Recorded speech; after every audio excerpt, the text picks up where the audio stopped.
Senhoras e senhores, muito bom dia novamente. Sejam todos bem-vindos a mais um encontro do ciclo de palestras Abrafiltros 2018. Hoje, um tema especial do meio ambiente e também comemoramos 12 anos de fundação da nossa associação. O tema escolhido de hoje é legislação e práticas de logística reversa pós-consumo no Brasil. E temos a honra de receber como palestrante convidado o especialista na área, amigo de sempre, Marco Antônio Simon. Pós-graduado em Comunicação e Marketing pela FMU e graduado em Relações Públicas pela Faculdade Casper Libero. Marco Antônio é gestor de projetos e coordenador do programa Descarte Consciente Abrafiltros, logística reversa de filtros usados do óleo lubrificante automotivo. Consultor e autor do programa Compolife, logística reversa de materiais compósitos da Almaco, Associação Latino-Americana de Materiais Compósitos. Representante para assuntos de logística reversa pós-consumo junto às secretarias do Meio Ambiente e autarquias nos estados de São Paulo, Paraná, Espírito Santo e Mato Grosso do Sul. Diretor da Máximo Consultoria em Logística Reversa e Comunicação e também membro dos conselhos editoriais das revistas Meio Filtrante e TAI. Marco Antônio, seja muito bem-vindo.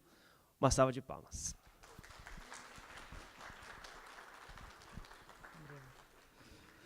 Em primeiro lugar, sejam todos vocês bem-vindos. Eu quero agradecer a presença nessa palestra. Dizer que faz 6 anos, a minha vida mudou um pouco. Eu vinha da área de filtros, eu trabalhava na área de filtros residenciais, e eu recebi um convite do nosso presidente, aqui o João Moura, estava com um problema, estava com uma questão, já devia chamado alguns consultores aqui para tentar solucionar, precisava começar um programa de logística reversa com o governo do estado de São Paulo. O prazo era curto, precisava ter uma solução e não se chegava a um projeto que atendesse a questão governamental. Então, eu participei de uma primeira reunião, depois fiz uma proposta para desenvolver o programa, o projeto desse programa, foi desenvolvido em 10 dias, depois fui eu e o seu Moura lá na Secretaria do Meio Ambiente fazer toda a negociação, eu já trazia uma experiência governamental de metas junto ao governo, e o nosso programa hoje é tido como um dos programas que são aí, exemplos em sistemas de logística reversa no estado de São Paulo, no Paraná. Então eu quero agradecer inicialmente ao João Moura pela oportunidade que me foi dada, e hoje eu trilho esse caminho da logística reversa. Então hoje, nessa apresentação, eu quero trazer um pouquinho dessa experiência, do que eu tenho visto de logística reversa, não só do lado da Abrafiltros, mas do lado dos outros setores, a evolução, fazer aqui um bate-papo com vocês, né? E eu vou começar fazendo a primeira pergunta. Você já reciclou hoje? Eu sei uma pessoa que já reciclou. Senhor Davi, o senhor já reciclou hoje? Ontem também, né, senhor Davi?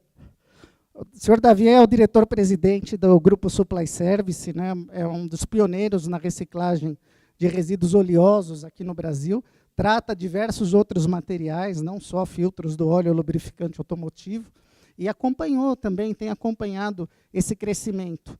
Mas a mensagem que eu quero dizer, e se eu puder fazer só uma mudança hoje, seria nessa questão. Essa foto aqui é da minha casa. Antes de sair, eu tirei essa foto. A gente, cada 15 dias, a minha esposa leva os materiais no ecoponto. Isso faz 15 anos.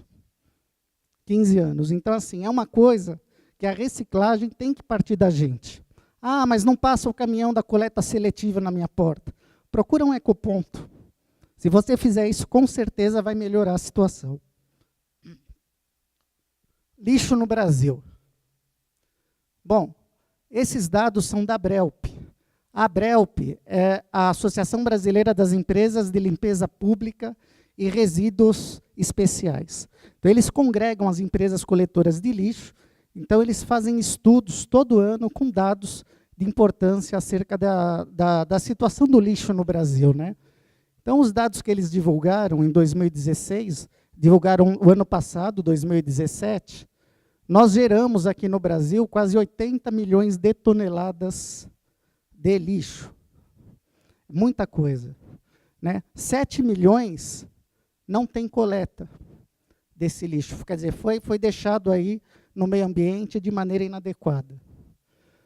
58,4%, né, 41,7 milhões, são enviadas para aterros sanitários.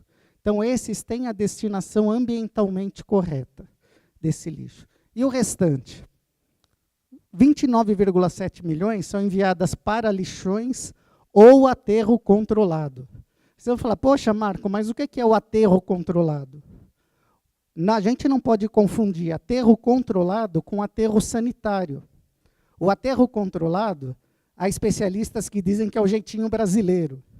Ele é um aterro que ele é ajeitado, ele não contempla todas as questões necessárias para o aterro, para se configurar como aterro sanitário. Então, ele não tem, talvez, a impermeabilização do solo da maneira como devia ser. Então, o chorume pode contaminar aquela área. Então, por isso que é considerado, né, não é considerada uma destinação ambientalmente correta. É um meio termo. Né? Então, são coisas que a gente precisa combater ainda. Né? Dos 5.570 municípios, 3.331 não enviam o lixo para aterros sanitários. É um número ainda muito grande, né, no nosso país. Do que é coletado, apenas 3% são reciclados. Né? Você fala, poxa vida, mas tudo aquilo que eu coleto, dizem que de tudo que a gente coleta aqui no nosso lixo, a gente podia reciclar mais de 30%. Mais de 30% do que a gente põe no lixo podia retornar, como matéria-prima, ou em outra cadeia produtiva, mas isso não acontece. Então, a gente perde dinheiro, a gente perde recurso. Né? 45 milhões, e além disso, nós temos mais 45 milhões de toneladas resíduos de construção civil e demolição, o famoso RCD. Então, é aquilo que a gente joga ali na caçamba, a gente chama ali alguém para jogar fora para nós, o cara despeja numa pracinha, fiz uma reforma na minha casa, sobrou um azulejo, o que eu vou fazer com aquele material? Tudo isso cai na conta dos municípios. E ainda 256 mil toneladas de resíduos de serviços de saúde. Né? Há outros tipos de resíduos, esses são os principais do estudo da Abrelp. Então, vocês veem que a situação ainda é uma situação bastante preocupante. Agora, quanto será que a gente gera de lixo? Né? Poxa vida, nós geramos, por dia, 214.405 toneladas no Brasil em 2016. E por habitante, pouco mais de 1 quilo. O brasileiro tem gerado um pouco mais de 1 quilo por dia. Se for fazer a conta da população, cada um de nós, então, todo dia gera 1 quilo de lixo. Por isso a importância da gente reciclar. Por isso a importância de nós fomentarmos aí os ecopontos e fazermos a nossa parte. Né? Lixo no Brasil ainda. Como que está a distribuição dos municípios e iniciativas de coleta seletiva? Vocês não precisam se preocupar com esses números, porque eu vou disponibilizar a apresentação para vocês. Mas vem aumentando, né, os municípios com iniciativas de coleta seletiva. Eles estão mais concentrados na região sul, sudeste, mas cada ano que passa está aumentando um pouquinho. Né? Eu tenho visto, ao longo desses 6 anos, que tem aumentado bastante as notícias em torno da logística reversa, as iniciativas em torno da logística reversa. Cada vez que a gente vai num workshop, a gente vai num seminário, aparece uma entidade nova, aparece uma iniciativa nova. Então, isso é importante. Um dia nós fomos os novos, né? Nós chegamos lá, ninguém conhecia a gente. Hoje, depois de 6 anos, a gente chega, todo mundo lá da Secretaria do Meio Ambiente vem cumprimentar, e aí aparecem as entidades novas. Trocam cartões, nós gostaríamos de conversar com vocês, falar de experiências. A Fiesp agora vai começar um fórum de logística reversa aqui no estado de São Paulo. Eles pretendem fazer reuniões periódicas para que as entidades possam trocar ideias. Né? Há problemas que são comuns. Há situações, às vezes, que eu estou passando, que o outro já tem a solução. Nem tudo vai poder ser compartilhado, mas a gente vê aí que é um caminho. Ainda é uma coisa muito nova no Brasil. Eu vou falar um pouquinho de legislação, mas eu não vou ficar lendo. Tá? Eu vou só comentar, isso aqui vai ser referencial para vocês. Então, quem tem que fazer logística reversa? Em síntese, todo mundo. Política Nacional de Resíduos Sólidos, ela põe essa obrigação para a pessoa física, para a pessoa jurídica, para a pessoa pública, para todo mundo, entidade pública, todo mundo tem que se envolver na logística reversa. E qual é o princípio? Princípio do poluidor pagador. É um dos princípios. O seu Davi conhece bem, né, seu Davi, esse princípio do poluidor pagador. Então, o que é que diz? A gente tem que pagar pela poluição que a gente pode causar ou já foi causada. Esse foi o princípio que passou depois, que vocês vão ver, a responsabilidade compartilhada. Porque antes a responsabilidade era só do gerador. Era só lá no final, né, daquela pessoa que ficava com o lixo depois dele usado, depois do final da vida útil, ele que tinha que arcar com aquele descarte. O Brasil instituiu com a Política Nacional de Resíduos Sólidos a responsabilidade compartilhada. Isso eu vou falar um pouquinho mais para frente.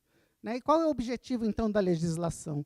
Assegurar a proteção da saúde pública e a qualidade ambiental. Quais são os princípios? Não geração. Quer dizer, será que eu preciso gerar aquele lixo? Será que eu não posso reaproveitar aquele resíduo? A redução, vamos reduzir a quantidade. O termo de compromisso de embalagens, as metas são em cima de redução de embalagens que são destinadas aos aterros sanitários. Os aterros sanitários no Brasil, via de regra, estão todos com os dias contados. Temos aterros aí que talvez vão aguentar mais 4, 5 anos. O que é que nós vamos fazer com esse lixo depois? E para conseguir fazer um outro aterro, é uma dor de cabeça enorme. Só para vocês terem uma ideia, eu vou contar uma situação não aqui do Brasil. Nova York hoje produz tanto lixo que todo dia o lixo tem que viajar mais de 600 quilômetros para chegar num aterro sanitário. Então, quer dizer, é uma situação aqui no Brasil, vários municípios não têm aterro sanitário. O lixo ele vai ser colocado no município vizinho. Tem acordos que são feitos, consórcios que são estabelecidos para fazer o tratamento desse lixo. E um dia esse espaço vai acabar. Por isso essa preocupação. Bom, aí, então, o que é a logística reversa, essa tal de logística reversa? Pela definição na legislação, ela é o quê? Instrumento de desenvolvimento econômico e social. Econômico por quê?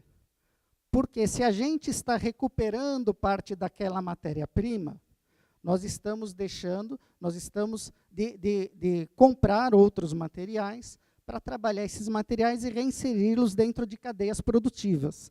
Né? Agora, via de regra no Brasil, a gente tem a questão tributária. Ainda o material reciclado ele é mais caro, às vezes, do que o material virgem. Então, todas as entidades estão trabalhando junto às secretarias da Fazenda, a Abrafiltros faz parte dessa iniciativa, para procurar desonerar esta cadeia da reciclagem. Então, estão sendo feitas propostas para as secretarias da Fazenda nesse sentido. Né? Porque tem que chegar o dia que compense mais você trabalhar com material reciclado do que você trabalhar com material virgem. Né? Você deixa de tirar, por exemplo, árvores da natureza, você deixa de causar mais poluição para trabalhar melhor esses materiais. E a responsabilidade compartilhada pelo ciclo de vida dos produtos. Então, o fabricante, o importador, o comerciante, o distribuidor, todos eles têm um papel dentro desta cadeia no sentido de fazer a reciclagem acontecer. Poxa, que bacana, né? A legislação brasileira hoje ela é tida como uma das mais avançadas do mundo em termos de logística reversa. Agora, e na prática, Marco, está acontecendo tudo isso? Ainda não. Ainda a gente tem muita dificuldade. Hoje, quem está sendo o principal alvo da logística reversa? A indústria, principalmente a indústria, o importador. E olha que importador é um bicho difícil da gente achar, viu? Parece que não. Mas olha, importador você tem que falar com o IBAMA, você tem que procurar onde é que está esse importador. para você também responsabilizá-lo dentro da logística reversa. Quem está na linha de frente hoje, principalmente, é o fabricante nacional. Então, em todos os setores, é o fabricante nacional hoje que está fazendo a logística reversa acontecer.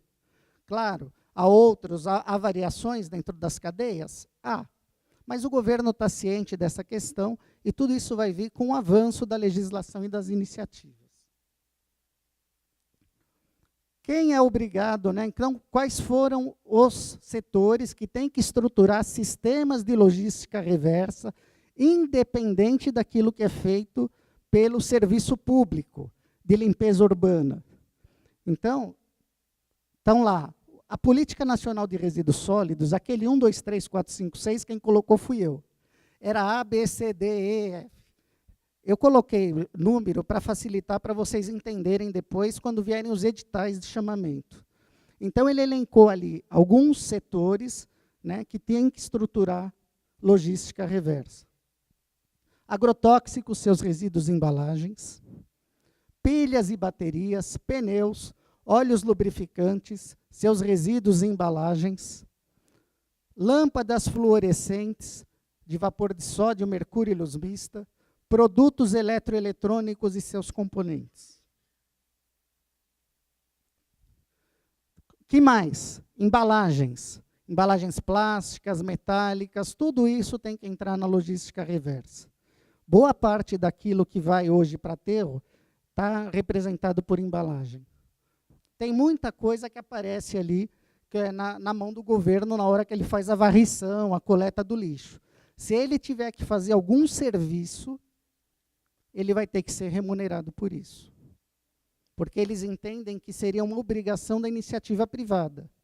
Então, se o governo está tendo que fazer alguma obrigação que seria da iniciativa privada, ele tem que ser remunerado por isso.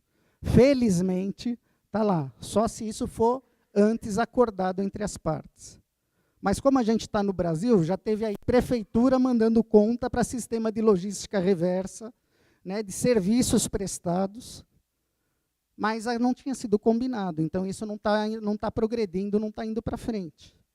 Mas a gente sabe que no Brasil, você entrar em acordos hoje com o governo para a questão de remuneração, para a situação de serviços prestados, é um pouco complicado, né?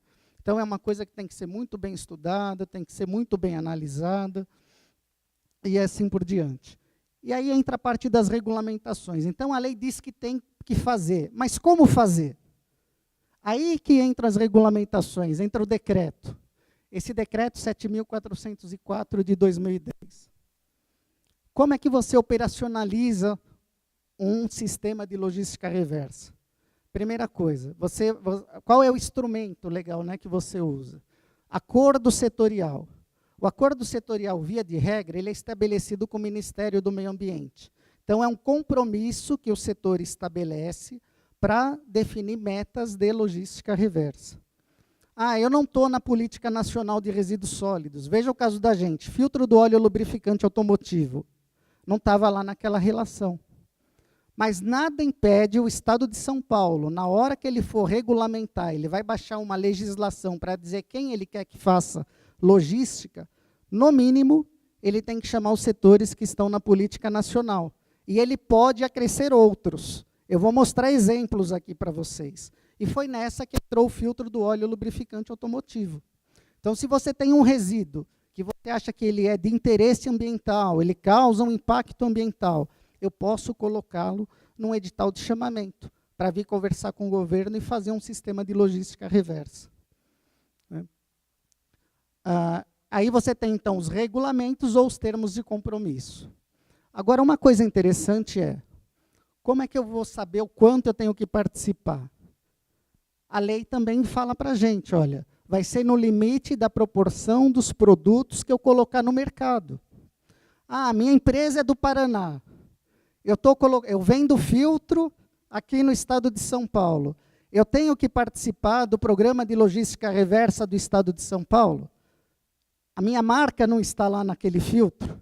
Vamos supor que eu estou lá, Marco Motors. Eu vendo no estado de São Paulo. Eu tenho que participar. Eu sou responsável pelo produto que eu estou colocando no estado. Então, esse é o primeiro conceito que eu quero deixar para vocês. A responsabilidade, ela não se dá no local de origem, da onde você fabrica, por exemplo, o filtro, mas sim onde você coloca. Então, esse é o primeiro conceito. A responsabilidade está no mercado onde você vai colocar o teu produto. Então, você precisa se cercar disso, né? E aí você vai ter as metas progressivas, intermediárias, finais. Essas metas são negociadas nos acordos que você faz com o governo. E elas têm que constar nessa legislação.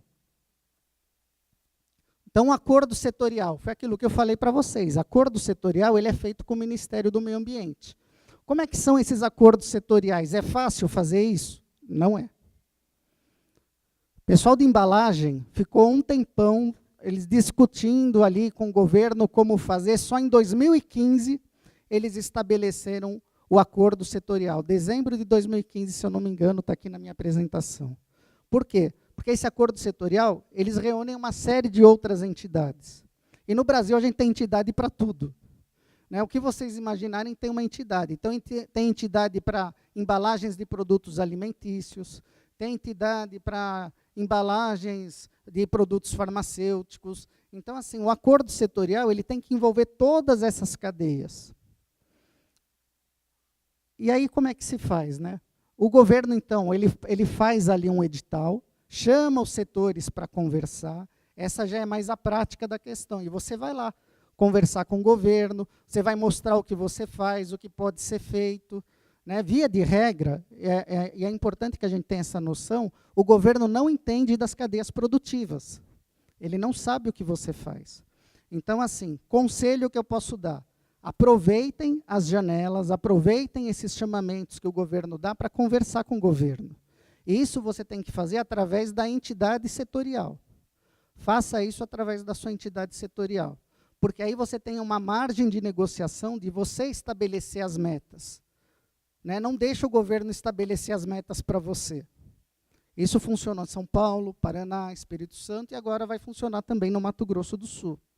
Porque se você não fizer, você abre a porta para que o governo então vai falar, bom, você não veio aqui, eu vou fixar metas para você. E aí a situação começa a se complicar. Né? E, então, assim, todos os acordos setoriais, eles têm que ser precedidos por edital de chamamento. Porque se eu quiser ir lá propor, quero propor para o governo um acordo setorial, eu posso? Posso. Posso fazer. Através da entidade representativa do setor. Tá? Mas, via de regra, o que tem acontecido é o governo fazer os editais e chamar as empresas para conversar. Né? O termo de compromisso. Como é que faz? Como é que funciona? Bom, eu não estou lá na política nacional. Como é que o governo vai me chamar? Ele me chama também por um edital. Então, ele colocou ali o meu setor. Se a minha conversa não é com a Secretaria do Meio Ambiente, não é com o Ministério do Meio Ambiente, aí vai ser um termo de compromisso que ele pode ter uma abrangência nacional, estadual ou municipal. Aqui no Brasil, via de regra, o comum que tem acontecido são os estados chamarem os setores para conversar. Então, nós temos termos de compromisso estaduais, que estabelecem metas, mesma coisa do que o acordo setorial. A única coisa é que ele estabelece as metas para o Estado. E quando é que eu posso fazer, então, o termo de compromisso? Também vamos supor que, olha a situação no Brasil como é que é esquisita, né? Eu tenho já um acordo setorial estabelecido. Mas eu tenho um problema aqui de resíduo, que eu acho que o acordo setorial ele não vai me atender na necessidade que eu preciso, eu, Estado. Eu posso, então, estabelecer com a entidade um termo de compromisso mais exigente do que o acordo setorial. O meu termo de compromisso não pode ser menos exigente do que o acordo, mas ele pode ser mais exigente do que o acordo. Então, vocês veem que essa parte jurídica ela é muito importante dentro da logística reversa, porque você precisa primeiro estabelecer as regras do jogo com o governo para depois colocar em prática, porque você vai ser cobrado. Eu quero até pedir aqui um testemunho da doutora Marina. A doutora Marina, do escritório Rocha Duran Advogados, ela está conosco desde 2015. Tem aumentado muito a demanda por trabalho jurídico aqui da nossa associação, doutora? Bom dia a todos. Na verdade, a gente tem trabalhado bastante com a Abrafiltros, porque as consultas têm sido assim, uma demanda enorme. Porque hoje a assessoria jurídica nesse segmento, ela dá uma margem de segurança, porque a segurança, na verdade, jurídica, ela não é específica, ela não é objetiva, tem sempre um risco, mas você tem que minimizar os riscos. E com isso a gente tem feito a análise de toda a legislação, todos os termos de compromisso, os acordos setoriais. Então, o Marco tem me consultado constantemente a respeito disso. E, na medida do possível, a gente tem trocado ideias, né? A gente troca aí conhecimento, o Marco também é um bom conhecedor, aliás, é um excelente conhecedor da legislação, e a gente tem trocado experiências e conhecimentos a fim de que isso fique a maior segurança possível, tanto para a Abrafiltros como para os associados. Obrigado, doutora. Então, assim, vocês não podem deixar de prescindir de uma orientação jurídica para fazer essas tratativas com o governo. E aí você fala assim, ok, eu estou fazendo logística reversa. E as outras empresas do meu setor que não estão fazendo? Todos os setores que estão participando de logística reversa, é muito difícil você envolver todo mundo. Então, a gente vai lá, conversa governo, e quem não está fazendo? Eu estou fazendo, eu estou sendo exigido em termos de metas, tenho que fazer investimentos. E aquela empresa que está do lado, que é do meu setor, devia estar fazendo alguma coisa e não está. Bom, o governo federal colocou, então, depois, agora em 2017, um decreto que diz que quem tiver acordo setorial com o Ministério do Meio Ambiente, todas as empresas do setor ficam sujeitas às mesmas metas, ficam sujeitas às mesmas condições. Então, assim, a gente vê que o cerco em torno da logística reversa ele está apertando. Então, a gente precisa ficar atento em relação a isso. Mas aqui fala do quê? Acordo setorial. Até hoje, daqueles 6 itens ali, só tem 3 acordos setoriais com o governo estabelecidos. Né? E eu vou depois mostrar isso para vocês. E na prática, então? Olha aqui um edital. Eu vou mostrar só alguns editais rapidinho para vocês terem uma noção. São Paulo, ele tinha que colocar aqueles 6 itens que estavam na Política Nacional de Resíduos Sólidos e ele podia colocar mais alguns. E olha lá quantos já tem. Eram 6, né? Passou para 9. Então, essa é a resolução SMA 045.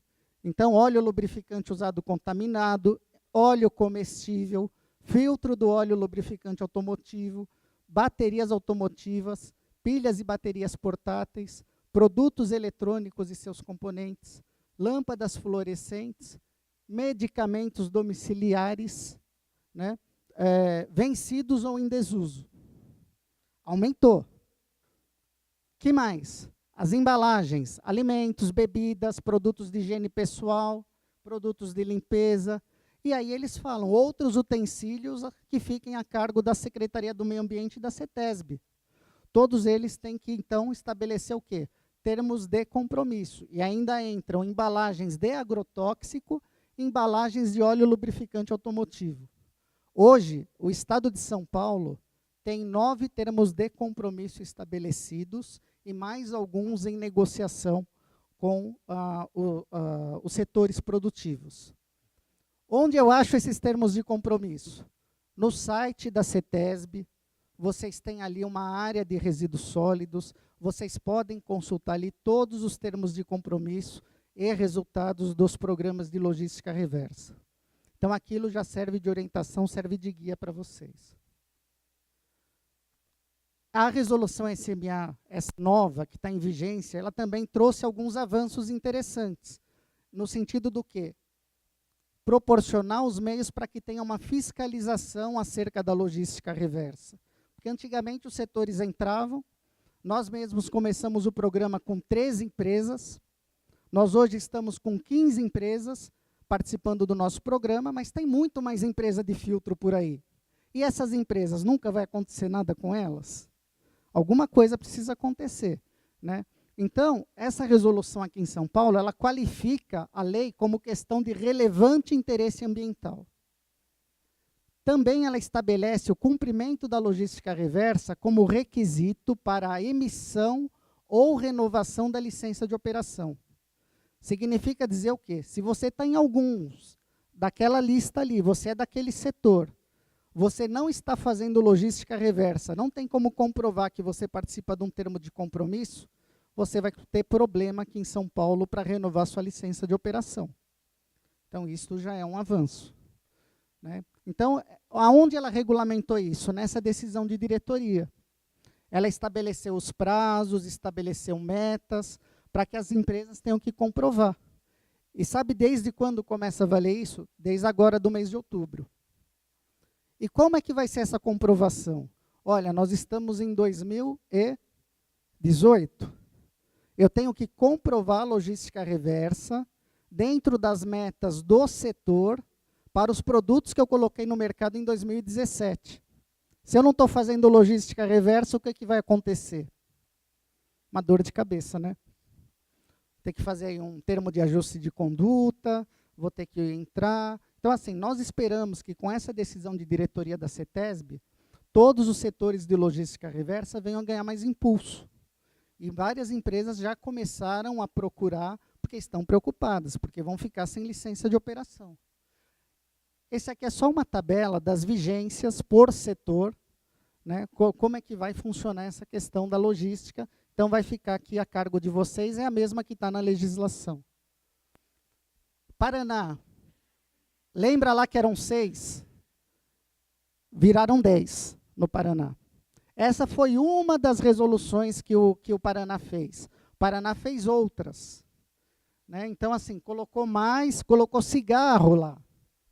Até cigarro tem que fazer logística reversa. Mas, Marco, cigarro polui? Polui. Bituca de cigarro, eles têm ali um programa de coleta de bituca de cigarro para fazer logística reversa, né? Espírito Santo também juntou 10, também colocou coisas diferentes. Então, assim, cada um que vai fazendo, ele pega a legislação que o outro fez, vê o que é de interesse dele e vai acrescendo mais. E também a questão das embalagens, né? Vamos lembrar sempre. E aqui eles já falam medicamentos, produtos de uso veterinário, cada vez vai acrescendo mais. A gente tem que ficar atento na questão desses editais, né? Sanções. A pergunta que mais fazem para mim, Marco, e se eu não fizer a logística reversa, eu vou ter alguma punição? A legislação já remete para outras legislações que falam sobre a punição. Então, o que pode acontecer? Né? Nós temos essa lei, a 9.605, que é chamada Lei de Crimes Ambientais. Então, quer dizer, se eu tiver um resíduo que eu dou uma destinação ambiental inadequada, quem vai ser responsabilizado? Diretor, o administrador, o membro de conselho, de órgão técnico, o auditor, o gerente, o preposto, o mandatório de pessoa jurídica. Ou seja, todo mundo. O seu Moura falava para mim, Marco, nosso programa está tudo em ordem. Eu falo, não, está tudo em ordem, seu Moura. Olha, porque eu sou o primeiro da fila, você vai me levar o bolo. Você me leva bolo, me leva a serra. Eu falo, olha, seu Moura, o dia que chegar em mim, porque eu respondo, né, pelo programa.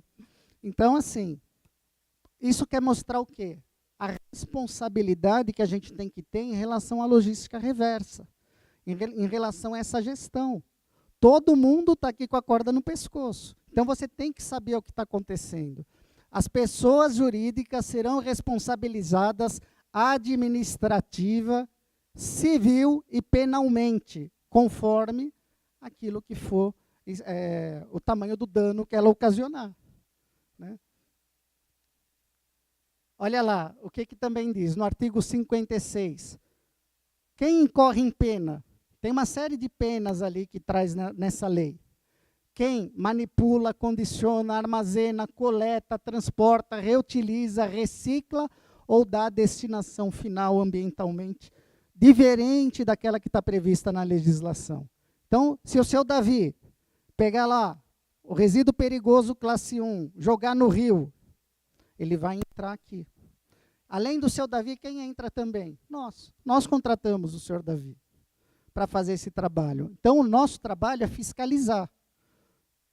Eu fiz um trabalho no Paraná, na área de materiais compósitos, para esse programa do Almaco, e você falava com as empresas, falava assim, olha, vocês têm aí a questão da coleta? Não, eu faço sim. Você tem uma empresa? Faço. E o que ela faz com o seu material? Não sei. Como não sabe? Não, eu não sei. Mas você tem que ter lá um certificado de destruição térmica, você tem que saber o que está acontecendo com o teu... Ah, não, a responsabilidade é dele. A gente está vendo que não é bem por aí, não. Então, assim, o fato da gente contratar alguém para fazer a logística não quer dizer que nós estamos cobertos em termos da legislação. Então, isso é muito importante que fique claro para vocês, né? Qual que é a pena? O artigo 68 diz o seguinte: deixar aquele que tiver o dever legal ou contratual de fazê-lo, de cumprir obrigação de relevante interesse ambiental, detenção de 1 a 3 anos e multa. Então, a gente fala que no Brasil, o que dá cadeia? O que dá cadeia, Edgar? Você lembra? Pensão...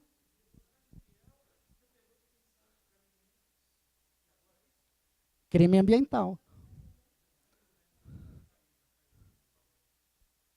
Crime ambiental. Nós tivemos no nosso escritório 2 casos em que diretores de empresa, uma de uma multinacional aqui em São Bernardo e a outra uma empresa nacional, e que os diretores foram responder no inquérito. Um deles não virou um processo crime, mas o outro se transformou no processo crime, teve a denúncia do Ministério Público, inclusive a ficha criminal dele fica constando, e nós precisamos tirar uma certidão de antecedentes dele, e realmente ficou constando o processo, e isso causou para ele aí um transtorno. No final, nós estamos ainda respondendo esse processo, mas assim, eu quero deixar bem claro que isso hoje no Brasil está vigorando. Então, a fiscalização está bem atuante. Veja bem, né? A gente falando tecnicamente de pena, uma conduta tipificada. Mas o fato de você ter dificuldades no futuro de até ter uma renovação de licença de operação, se trata de uma pena administrativa, entre aspas. E se o governo quiser realmente avançar no futuro nessa questão, até o fato de abrir uma empresa, você pode ter que assinar um termo que estabelece um acordo setorial já estabelecido. Daqui, futuramente, você vai poder conseguir abrir uma atividade, estabelecer uma empresa com essa questão resolvida, se quiser dar mais um avanço nesse passo. Então, a coisa ainda pode ficar mais severa do que hoje ainda é. É isso mesmo, Edgar, o princípio do poluidor-pagador. Quer dizer, eu nem comecei a minha empresa, mas eu já sei quanto eu vou gerar, o que eu vou ocasionar, eu já preciso pensar na logística reversa.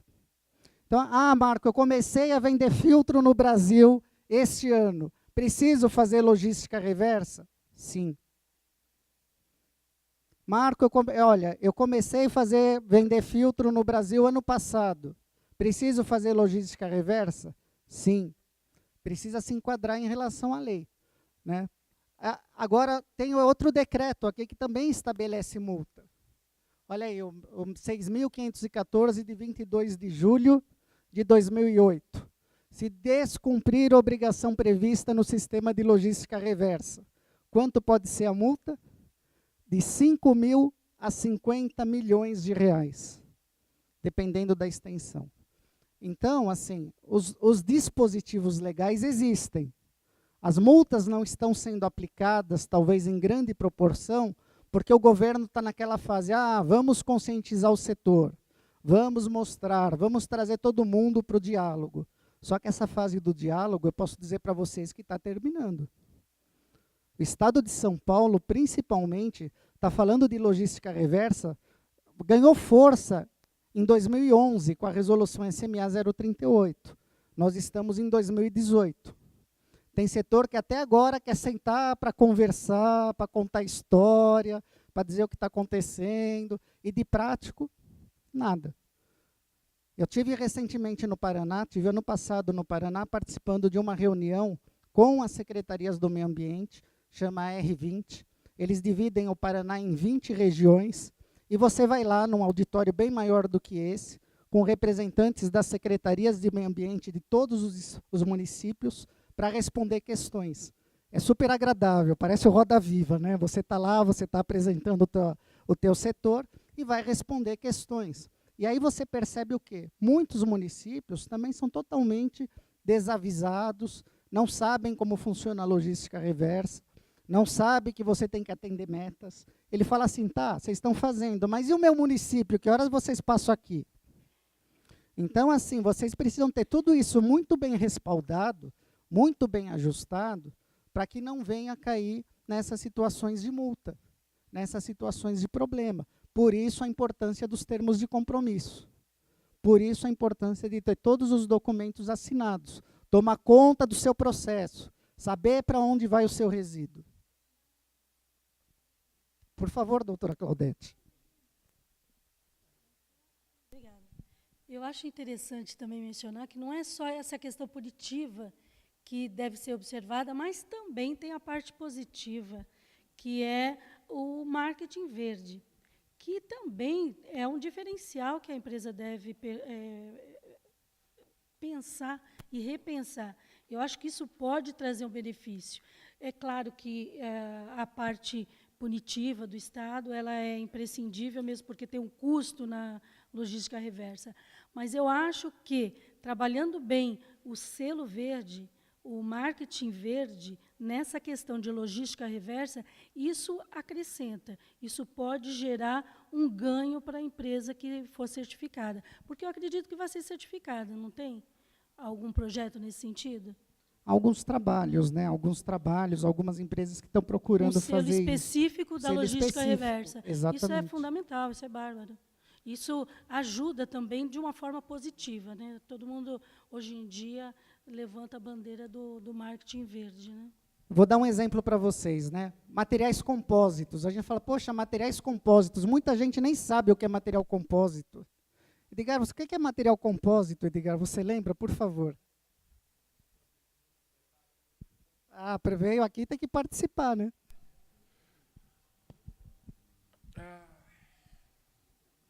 São materiais que você pode aplicar em partes infraestruturais, que eles são compostos por reforços estruturais, resinas específicas, que podem ser termofixas, né, termoestáveis ou termoplásticas. Né? Então, é um material que ele é composto, na verdade, não se trata de uma única substância, mas uma reunião de diversas delas. Muito obrigado, está aprovado. Palmas para Edgar, por favor, gente. Bom, então, assim, normalmente o material compósito são aqueles feitos com fibra de vidro. A pessoa lembra, uma prancha de surf é feita de material compósito. Né? Para-choque, tem para-choque de fibra de vidro, feito de material compósito. Eu estou falando porque é o programa que eu desenvolvi lá no Paraná também. Hélice. Sim. Poliamida. A energia eólica usa muito aquelas pás grandes também. Tudo aquilo ali é material compósito. Né? Avião, tem várias peças de material compósito, ônibus. Então, aí você fala assim, poxa, caixa d'água de material compósito. Uma caixa d'água de material compósito tem fabricante que dá garantia de 20 anos. Porque aquilo não estraga. Então, assim, é um material que está sendo jogado na rua, que você acha aí torto à direito? Não. É um material de significativo impacto ambiental? Não. Só que o setor foi lá conversar com o governo e quis colocar um programa de logística reversa. Por quê? Porque o material compósito é tido como um patinho feio. Material de difícil reciclagem e tal. Então, vamos trabalhar ele de uma maneira ambientalmente correta para a gente agregar valor a esse produto. Então, está em linha com o que a doutora Claudete colocou aqui. Bom, agora vamos para uma parte mais prática, mais divertida, né? Que é a questão dos produtos, dos sistemas de logística reversa. Esse aqui é um sistema que ele é uma das meninas dos olhos do Brasil. INPEV, né? O sistema do INPEV, o sistema Campo Limpo de embalagens de agrotóxico. Por quê? Embalagem de agrotóxico também é o patinho feio. Ninguém queria embalagem de agrotóxico. Então, assim, o INPEV se reuniu, se mexeu. Hoje eles têm uma empresa recicladora. Hoje, o Brasil recicla 94% das embalagens de agrotóxico. É o país que mais recicla embalagem de agrotóxico no mundo. E o INPEV desenvolveu uma nova embalagem que chega a ser melhor do que as embalagens que existiam na época. Então, vocês veem que aí você tem a logística reversa. O material retorna para a cadeia produtiva. Né? E é um sistema bastante assim, complexo que eles têm. Né? Os materiais reciclados geram não só novas embalagens, como 32 outros tipos de material, através dessa recicladora, desses processos que o Impev faz. E estão distribuídos aí pelo Brasil todo, né? E uma pequena parte só vai para coprocessamento. Então, está aqui um exemplo de um sistema, né? Ele começou aí em 2002, ele foi bem anterior à questão da logística reversa, porque muitos desses sistemas de logística reversa vêm de outras resoluções, como resoluções CONAMA. Então, muita coisa que a Política Nacional de Resíduos Sólidos fez foi pegar todos esses setores que já tinham alguma questão já com logística reversa, juntar tudo, né? Ela ficou aí 19 anos em discussão, foi um dos últimos, vamos dizer assim, feitos aí do governo Lula, no apagar das luzes, falou, vamos colocar isso aqui para andar, vamos colocar para frente, foi. Tem erros e acertos na Política Nacional de Resíduos Sólidos? Sim. Questão dos lixões ali para acabar em 4 anos. Todo mundo sabia que não ia acabar. Mas, pelo menos, impulsionou essa área da logística reversa, né? Ó, o Brasil, então, lidera o ranking com 94% de embalagens recicladas. França, 77%. Canadá, 73%. Estados Unidos, na 9ª posição, com 33%.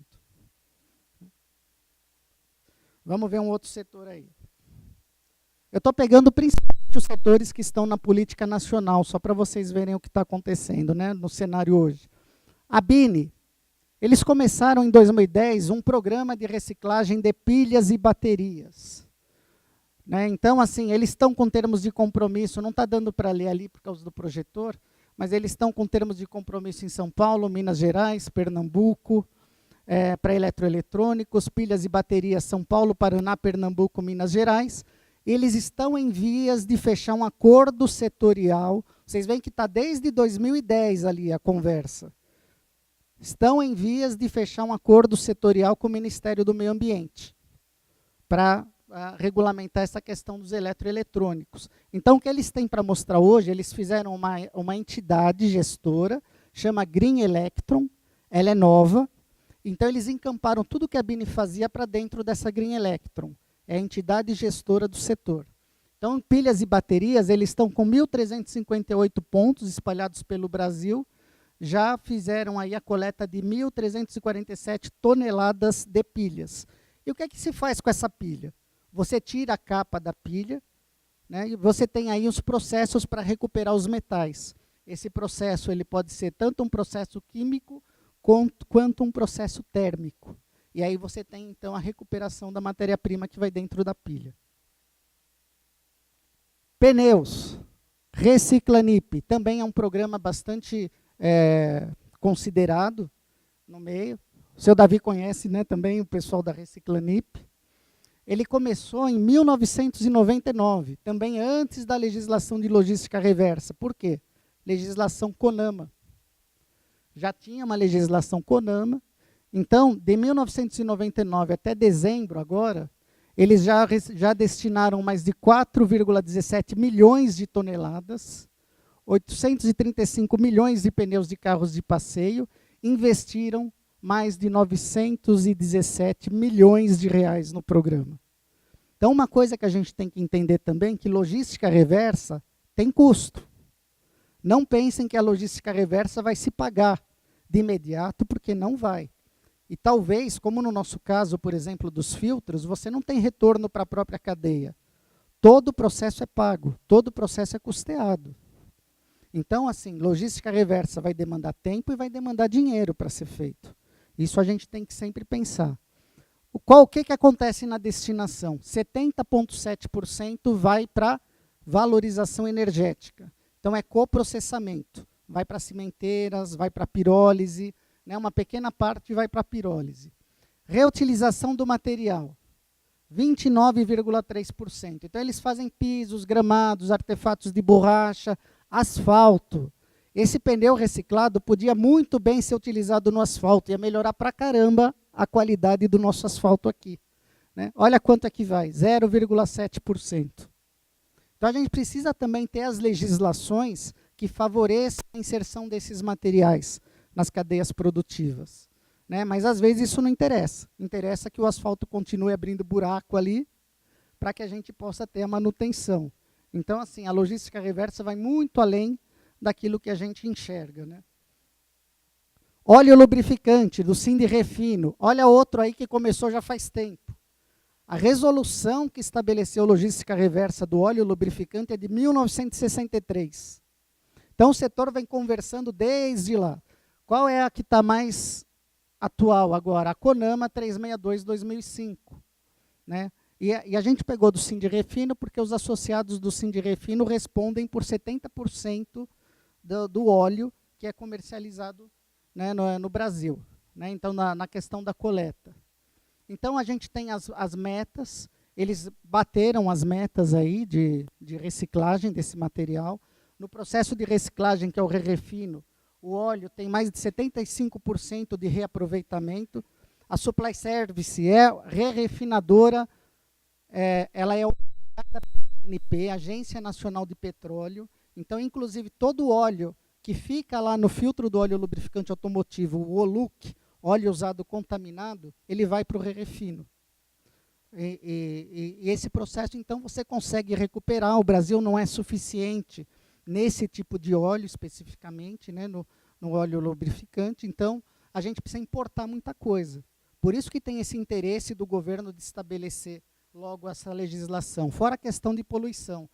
Também foram aplicadas multas. Eu coloquei ali só uma questão para vocês verem. O IBAMA aplicou 44 autos de infração em 2016. Multas, o valor total das multas passou de 7 milhões de reais para 44 empresas. Na questão. Então, assim, esse é um setor que já vem trabalhando bastante tempo na questão da logística reversa. Jogue Limpo, embalagens plásticas de óleo lubrificante. Vamos ver quando começou, 2005. Começou em 2005, de embalagens. Eles hoje estão em 15 estados, mais Distrito Federal, 4.221 municípios. Já reciclaram mais de 600 milhões de embalagens. Né? 95% volta. O plástico é reciclado, 95% daquilo que é coletado. 3% vai para o coprocessamento. E 2% que sobra do óleo na embalagem vai para o re-refino. Esses são dados do pessoal do Jogue Limpo. Eles foram o primeiro setor a fazer acordo com o Ministério do Meio Ambiente, em dezembro de 2012. Lâmpadas. O programa deles começou mesmo efetivamente em 2017. Ficou muito tempo em discussão, cada vez que a gente ia falar com o governo, que chegava o pessoal de lâmpadas, agora vai, olha, vamos conversar, não é bem assim, e vai, porque precisa estudar muito essa questão. Não sei se vocês sabem, mas a gente não tem mais fabricação nacional de lâmpada no Brasil. Segundo os dados da Reciclos, todas as lâmpadas são importadas. Então, eles foram lá conversar com o IBAMA, fizeram um controle já na importação da lâmpada. E eles instituíram o quê para pagar a logística reversa? O ecovalor. Né? Então, entra um valor aí por lâmpada em 2017 de 40 centavos já no preço para pagar os custos da logística reversa. É uma forma de você custear o teu programa. Então, eles têm 505 pontos de coleta em 69 municípios, já coletaram mais de 90 toneladas, que significa mais de 700 mil lâmpadas coletadas. Por incrível que pareça, só quebram 0,08% dessas lâmpadas. Eles desenvolveram ali uns contenedores, onde a lâmpada vai encaixada de maneira que ela não quebre. Né? E como é que é a questão da reciclagem? Eles fazem um processo de separação dos materiais metálicos, do vidro, parte química, o pó fosfórico e o mercúrio. E aí reaproveitam esses materiais. Embalagens. Esse de embalagens foi aquele que eu falei para vocês que ficou muito tempo em discussão. Agora, por que ficou muito tempo? São muitas entidades que são representadas, é um acordo muito grande. Para vocês terem uma ideia, ele começou, o programa em si começou em 2012, o acordo saiu só em novembro de 2015, porque são 23 entidades que participam desse programa. Eles chamam de coalizão. Então, eles tinham metas ali de reciclagem, todas as metas, eles tinham que diminuir a quantidade de embalagens que iam ser enviadas para aterros sanitários, eles conseguiram diminuir, tinham que aumentar o aproveitamento, conseguiram aumentar o aproveitamento, bateram as metas. E nós temos aqui esse programa, que é o programa da casa, é o programa que é feito aqui por nós, pela Abrafiltros, que é o programa de logística reversa de filtros do óleo lubrificante automotivo. Começou em 2012 em São Paulo. Hoje está em São Paulo, Paraná, Espírito Santo, fase de implantação no Mato Grosso do Sul. São essas as empresas que estão participando. Hoje, para vocês terem uma ideia, nós coletamos mais de 100 toneladas de filtros por mês. Mais de 100 toneladas. E a destinação, o que acontece? 50% mais ou menos do material vai para a siderúrgica, que é aquela carcaça metálica do filtro. O óleo contaminado fica cerca de 3%. Você vê que é mais ou menos a mesma proporção do que sobra na embalagem, do que foi reportado lá pelo pessoal do Jogue Limpo. E elementos filtrantes, 47%. Todo aquele material sintético vai para o coprocessamento. Né? Nós vamos, então, já estamos chegando aí na marca de 11 milhões de filtros reciclados. Eu vou pedir ao Anderson, se puder passar o vídeo. Tem um vídeo que explica um pouquinho e nós estamos passando também um display que foi fornecido pela Supply Service, para vocês verem aí o filtro, ele decomposto na parte de logística reversa.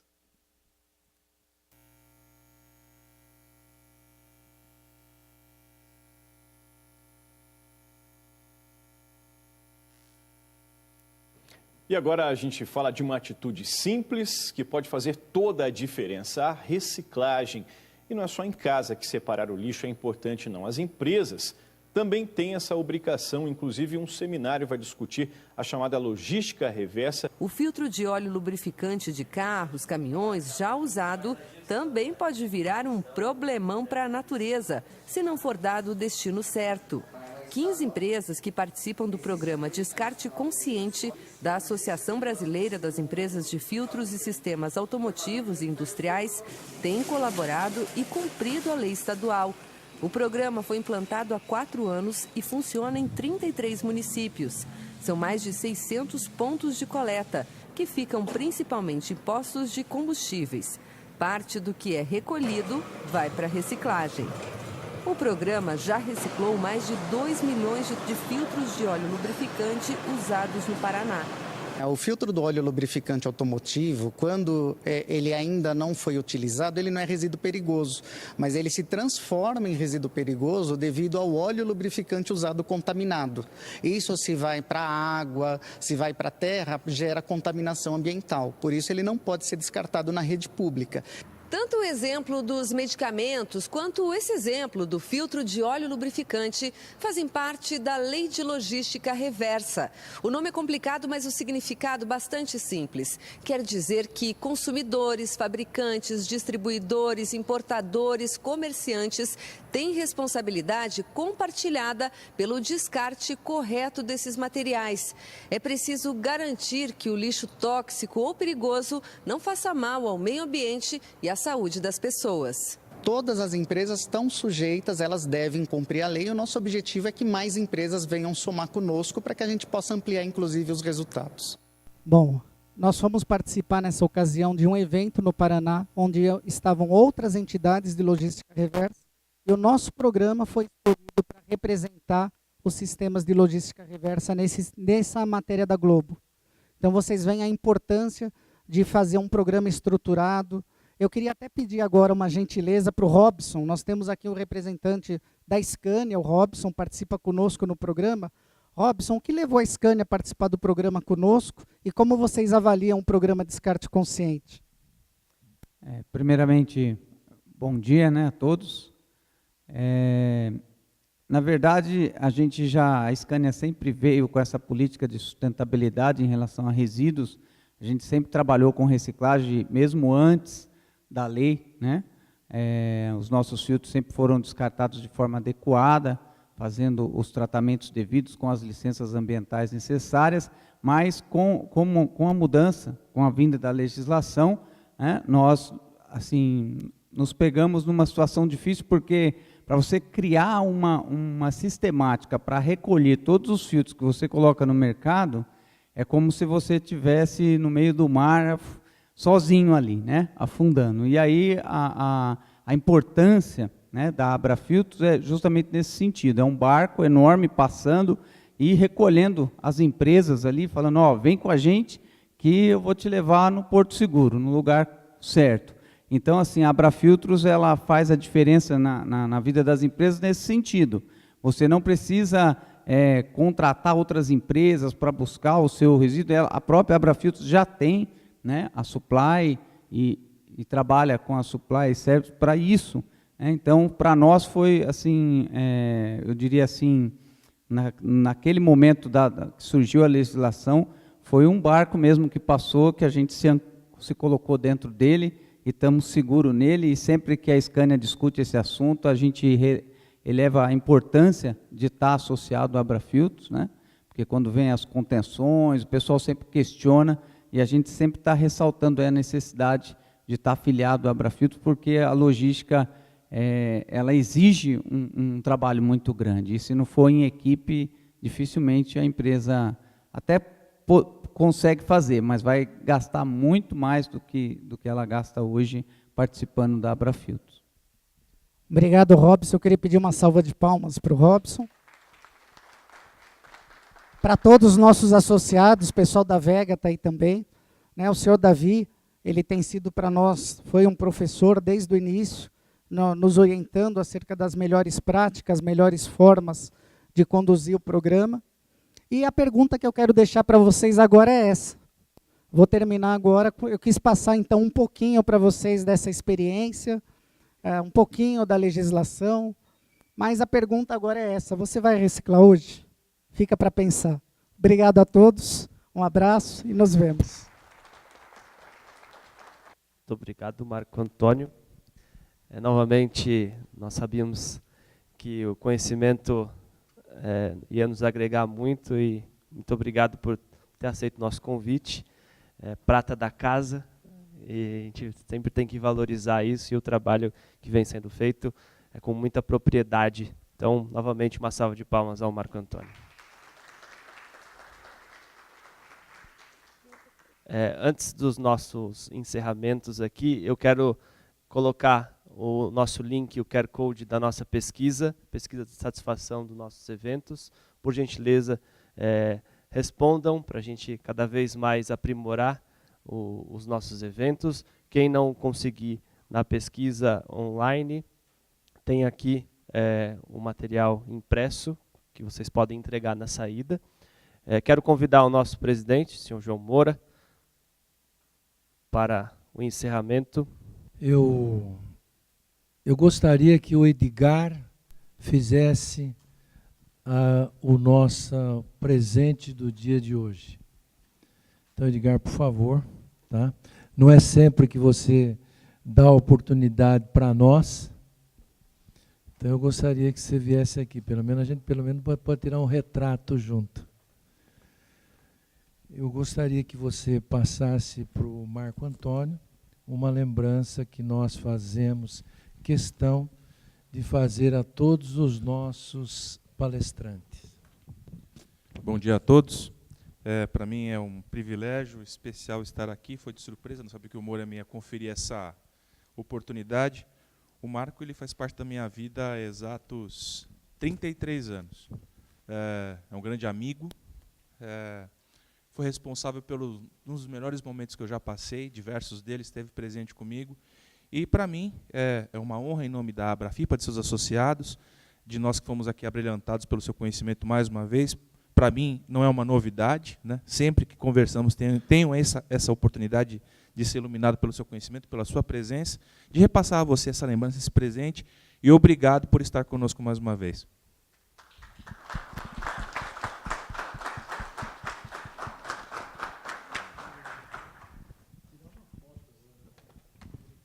Edgar, muito obrigado, a casa é sua, e sempre que você puder, venha nos prestigiar.